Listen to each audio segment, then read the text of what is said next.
Hello everyone! For this video lecture, we will be discussing about intelligence materials, or commonly known as smart materials. Now, for the next part of the video, I will be introducing what smart materials are all about.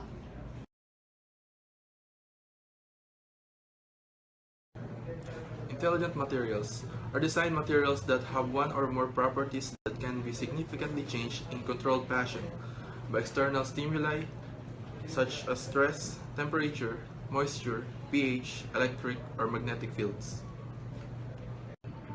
Smart materials have properties that react to change in their environment. This means that one of their properties can be changed by an external condition, such as temperature, light, pressure, or electricity. This change is reversible and can be repeated many times. There are a wide range of different smart materials. Each offer different properties that can be changed. Some materials are very good indeed and cover a huge range of the skills. Types of intelligent materials.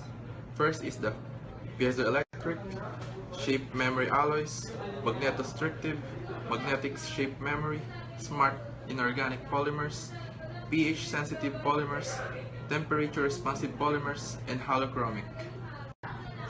Piezoelectric. Materials are materials that produce a voltage when stress is applied. Since this effect also applies in the reverse manner, a voltage across the sample will produce stress within the sample. Suitably designed structures made from these materials can therefore be made that bend, expand, or contract when a voltage is applied. Shape memory alloys. Rare materials in which large deformation can be induced and recovered through temperature changes or stress changes. The shape memory effects results due to respectively martensitic phase change and induced elasticity at higher temperatures. Magnetostrictive. Materials exhibit change in shape under the influence of magnetic field and also exhibit change in their magnetization under the influence of mechanical stress. Magnetic shape memory. Alloys are materials that change in their shape in response to a significant change in the magnetic field. Smart inorganic polymers, showing tunable and responsive properties. pH-sensitive polymers are materials that change in volume when the pH of the surrounding medium changes. Temperature-responsive polymers are materials which undergo changes upon temperature. Lastly, the holochromic. Materials are commonly used materials that change their color as a result of changing acidity. One suggested application is for paints that change color to indicate corrosion in the metal underneath them.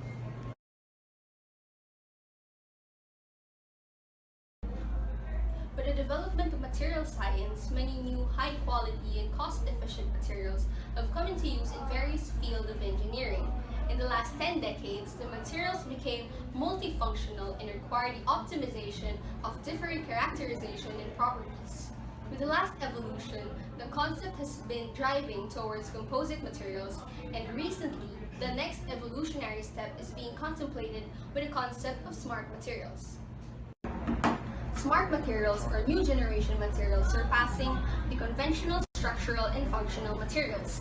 These materials possess adaptive capabilities to external stimuli, such as loads or environment with inherent intelligence.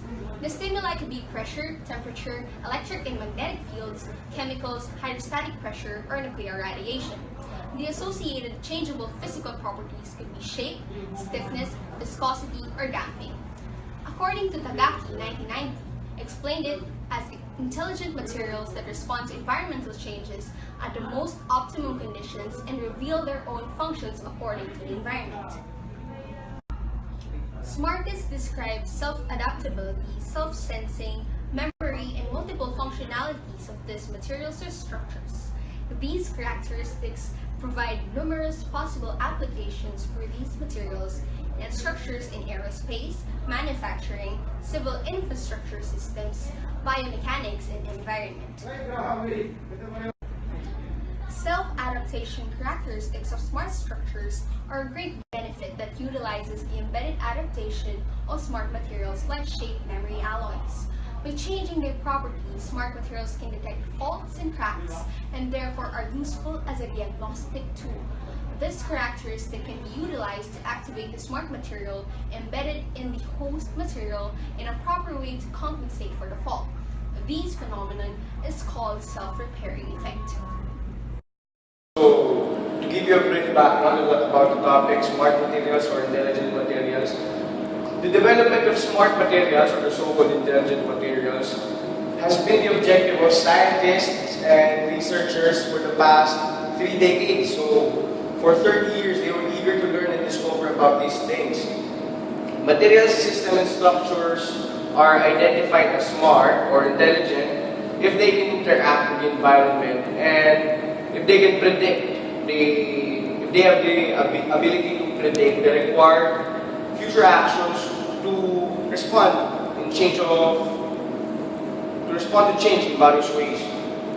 So yun, adaptive capabilities have been already implemented in commercial materials. So meron ng yung technology nito na-apply na sa commercial which we as consumers can buy and use different things. We don't know where, what, but definitely we can use it.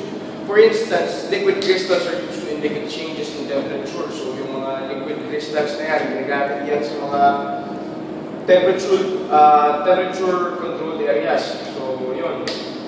And there are commercially available optical glasses daw na pag yung kunyari, with the light, the intensity of light increases, there's some glasses would darken itself, so didilim siya para makita mo yung information. The first smart material discovered is by James Preston Joule in 1940. So when he noticed that the iron changed in length, in response to changes in magnetism daw.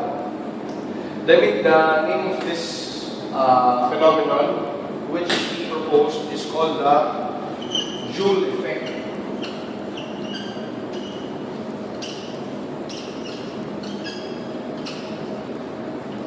So, yun, Joule effect. And the class of materials in which the effect occurs is called the magnetostrictive. So, that's the term, huh?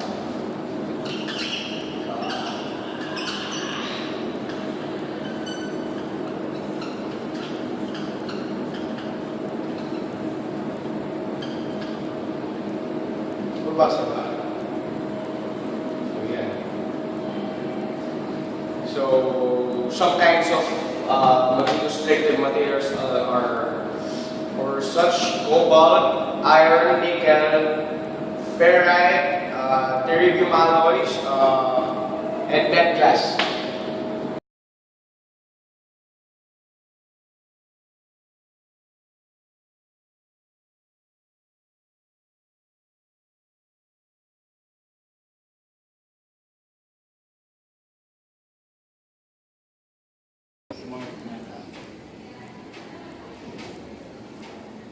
Or the intelligent metal. Smart metal, the shape, memory alloy are one of the most well-known type of smart material. They have found extensive uses in 70 years since their discovery. So, ang ginagawa dito is, for example, alloy containing half titanium and half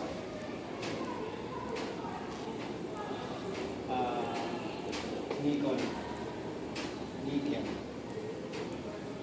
So, ang ginagawa dito is ina-apply siya ng precipitation method. Inihit siya over 100 to 120 degrees Celsius para maging compact yung shape niya. Kasi iniiba siya ng shape eh. Nire-reshape siya. So pag nire-reshape siya, hindi siya matibay. So ginagamitan siya ng precipitation method para maging matibay siya.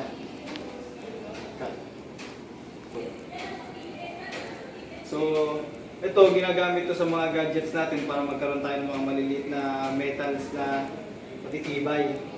And ginagamit na rin siya sa pagpapagawa ng structures ng mga high-end structures tulad sa Dubai, yung mga gumagalaw na buildings. And yan naman, smart polymers or intelligent polymers.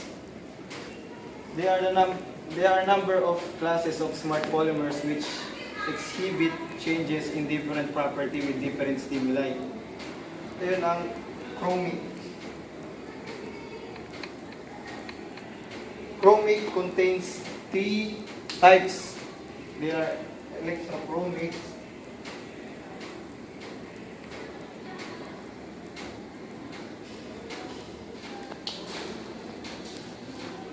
photochromic,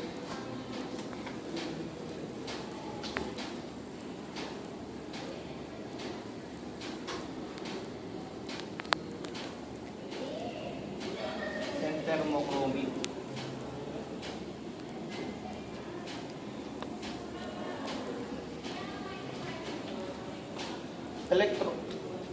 Electrochromic is a material literally changed from transparent to opaque at the flick of switch. Photochromic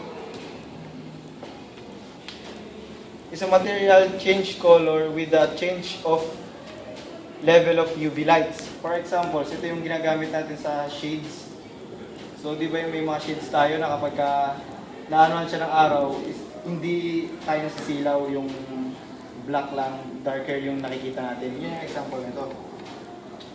At ang thermochromic naman, nag-iiba yung kulay niya depende sa temperature na nakukuha niya, na-absorb niya.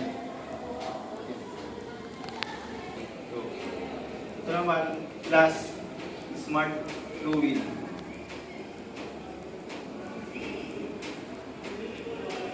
Smart fluid. There are a number of different type of smart fluid. But in case of viscosity, the material change in response to a specific stimulus. One of the most well-known smart fluid is the toy silly putty, which is the type of non-Newtonian fluid.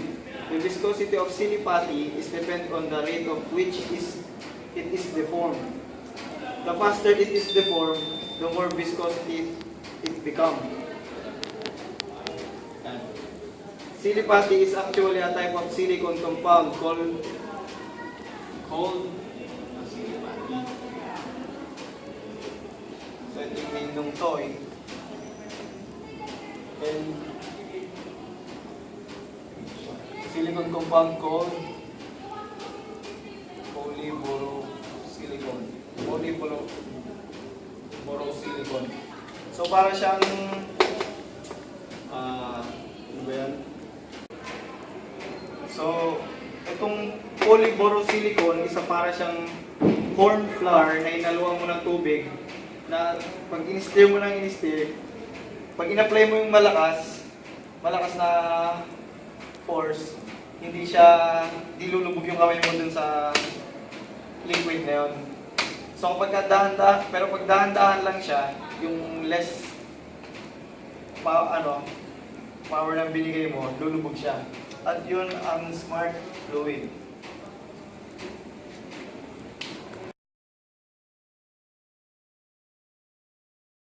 A number of smart materials obtain inspiration from nature. Innovators find ways to apply these examples into technology, thus imitating their functions for numerous applications such as in the medical field, architecture, and many other fields. It was developed to mimic the skin of humans. It is able to stretch, detect pressure and temperature, and is capable of healing itself. It can also be used to aid in healing of skin and muscle by emitting heat, thus improving blood flow to the area. Patients with skin disorders or prosthetic limbs can benefit from this technology as it functions almost as good, if not better, as a normal human skin. This technology was derived from the humble lotus plant. Its leaves are made up of bulbs which are covered with a thin layer of wax crystals. This makes it self-cleaning and hydrophobic. Dirt particles do not stick onto the leaves, and droplets of water roll off, together with dirt and other particles. These properties are harnessed in self-cleaning surfaces such as glass, metal, and surface finishes. A lot of money can be saved by reducing the need or amount of resources needed for cleaning.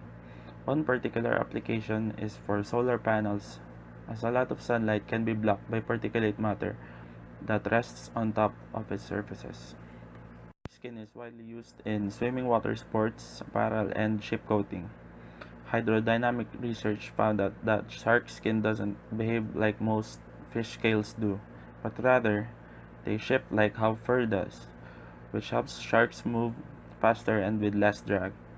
Marine life such as barnacles and algae cannot easily attach to shark skin because of its irregular surface, and ships benefit from this as they can move more efficiently, using up less fuel and increasing their speed. Ship hulls can also go longer without having to be cleaned with this technology.